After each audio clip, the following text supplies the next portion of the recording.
আজ আমি রান্না করে দেখাবো বিফ নুডলস।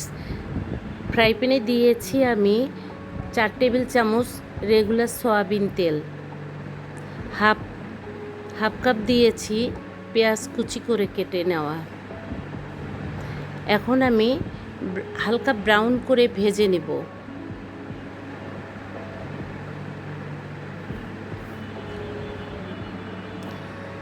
চারটা কাঁচামরিচ কুচি করে কেটে দিয়েছি, এটাও আমি পেঁয়াজের সঙ্গে হালকা করে ভেজে নেব।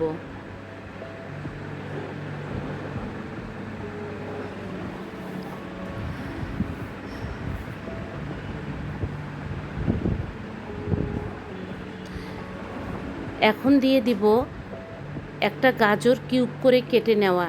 গাজরটা আমার আগে থেকে আমি সিদ্ধ করে রেখেছিলাম।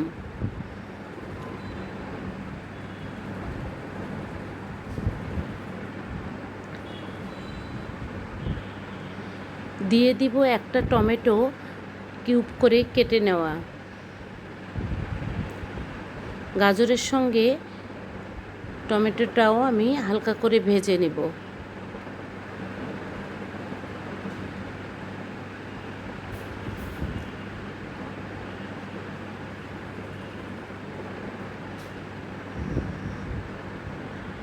গাজর টমেটো আমার ভাজা হয়ে গিয়েছে।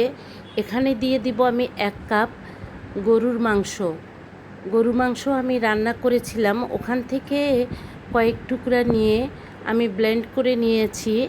পুরোপুরি ব্লেন্ড করিনি, একটু গোটা গোটা রেখেছিলাম। আপনারা চাইলে শিলপাটার মধ্যেও থেতো করে নিতে পারেন।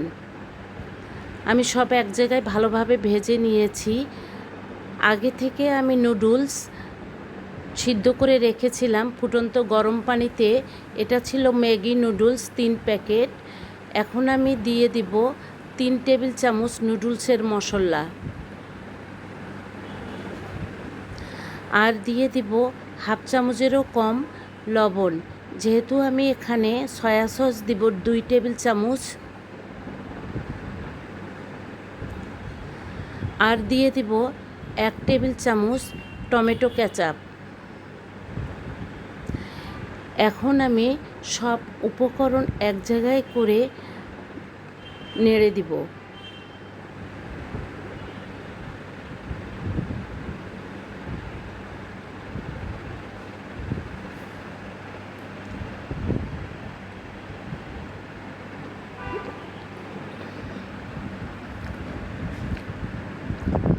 আমি ভালোভাবে উল্টাপাল্টা করে নেড়ে দিয়েছি।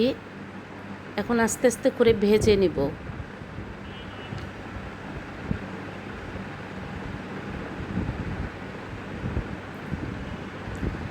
আমার নুডলসটা ভাজা হয়ে গিয়েছে। এখন আমি উপর দিয়ে একটু ধনিয়া পাতা কুচি করে কেটে ছিটাই দেব। এটা সম্পূর্ণটা অপশনাল। এখন ধনিয়া পাতা দিয়ে নেড়ে নামিয়ে নিব। বিফ নুডলসটা আমার রান্না করা হয়ে গিয়েছে এবং পরিবেশনও করে ফেলেছি। নুডলসটা দেখতে যত সুন্দর হয়েছে তার থেকে খেতে অনেক মজা হয়েছে। এভাবে আপনারা বিকেলবেলায় এবং স্কুল টিফিনে বাচ্চাদেরকে খুব সামান্য উপকরণ দিয়ে সুন্দরভাবে রান্না করে দিতে পারেন এবং আপনাদের প্রিয়জনকেও রান্না করে দিতে পারেন। আপনারা ভালো থাকবেন, সুস্থ থাকবেন। আল্লাহ হাফেজ।